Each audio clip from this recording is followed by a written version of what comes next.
So we've been training for a little while, and why the reason why I wanted to have this conversation with you is because you've trained thousands of women in self-defense. Crime levels in New York are increasing rapidly, especially over the past couple of years. And I just want the listeners to go away from this, or to come away from this conversation with tips and advice on how to feel and be more safe outside on the streets and on public transportation. So I guess the first question I have for you is, what is the most important piece of advice you can give to women in New York and everywhere to feel and be more safe? The first thing that needs to materialize, the first few things that need to materialize, is taking active actions to increase one's awareness everywhere that they are, but specifically in places that are more vulnerable today. And places that are more vulnerable, they change over time. You just gotta, keep your finger on the pulse and see what is happening today. We know that today, at least in New York City, but not just in New York City. Okay, we train in New York. We got a place in Los Angeles too, and we see kind of similar behaviors happening both there and here. Public transportation has been a place of increased violence. So when we talk about being aware, the first thing is to pay attention to what could be some like soft spots or or more vulnerable areas within the world of public transportations, right? So Mhm. staircases, for example, that's a big one. Um, Elevators, right? When you get closed off, that's another big one. Anywhere on the platform, okay, there is very unique vulnerabilities to people on the platform, and then inside the train, right? What happens when you're inside the subway or inside a moving vehicle, and you can't really get out of there? So every single one of those have um, their own unique vulnerabilities. And what women and people in general should do is always assess, just use common sense, because common sense actually solves a whole lot of problems when it comes to awareness. You don't have to be a genius to do it. You just have to go through the process of thinking about it. So if you're standing in the platform, for example, and you have to actively choose to focus on what is happening around you, as opposed to looking at your phone, getting into a place where you're very internal. You're in your own thoughts. You're thinking about what you're going to do next or what you're going to do tomorrow, and you don't actually pay attention to a very fast moving environment.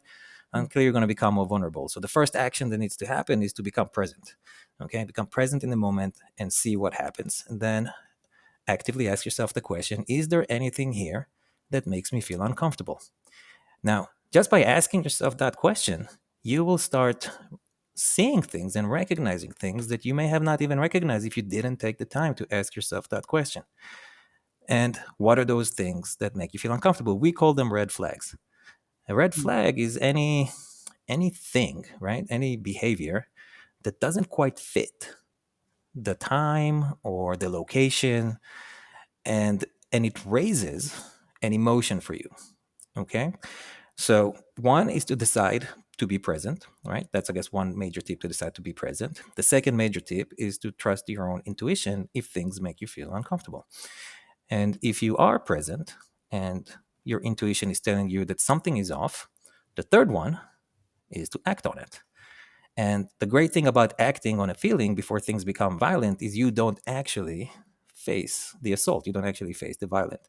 You act in a preemptive way to create just as much distance as you can from the red flag, from the thing that raised the suspicion level for you.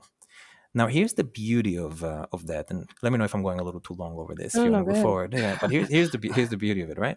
Our brain is has this magic ability to analyze um, certain things in a way that's non-linear. So it goes from A to Z, and it skips all the steps in the middle to just give you a feeling. And any woman that's listening to this, if you ever felt somebody was creepy, and I think everyone knows what creepy means, but you couldn't quite say why you felt that he was creepy. He didn't say anything or he didn't do anything. He was just there. And you had a creepy feeling or a creepy vibe from him, then you know exactly what I'm talking about. This is your brain doing something that is very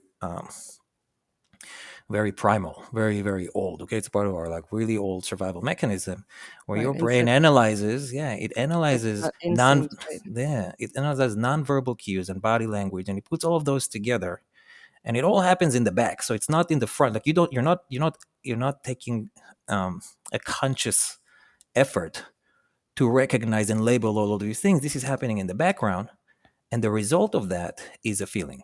Okay, and that feeling is that feeling of creepy, or if you ever, I can't even tell you, I've worked with so many women that's been assaulted, and one of the most recognizable sentences that I kept hearing over and over again over the years was, I had a bad feeling about him, but I didn't do anything about it. I had a bad feeling about him. Right. So what is that bad feeling, right? Why did you have the bad feeling? They can't even tell you. Like they wouldn't know why they had that bad feeling. Right. Do you think it's because of experiences, or do you think it's that innate feeling of Well, you knowing have, that so you're that's the thing. So your brain has the capacity to give you that red flag. Unfortunately, today there's two things that are happening. One, we prevent the input of stimuli from actually reaching our brain to give us the feeling, right? By looking at our phones or having headphones on. So our senses is how we collect information, and if we block those senses, by looking at the floor the entire time, so our eyes don't see things, so we can't analyze any information, and we block our ears so you can't hear anything, then you're not going to get the feeling, and then the attack or whatever it is, it came out of nowhere. But right. nothing really comes out of nowhere. There's almost always signs that something is off, and we just have to make ourselves aware, right? So the first part is to have that conversation in your head about being present in the moment and about allowing yourself to take in the environment. The second thing is to be very mindful of the emotions that you get through that process, right? Is anything feels off? Right? Is anything, do you get a creepy vibe about anything or anyone? And the third part is, it's really just to take action, and the action is to distance yourself as far as possible from that situation. As we're going into more active, right? Because you asked specifically for five Hmm. things. So if we Hmm. go to number four and number five, and number four and number five would be, well, what happened if you cannot distance yourself from that situation and it turns violent?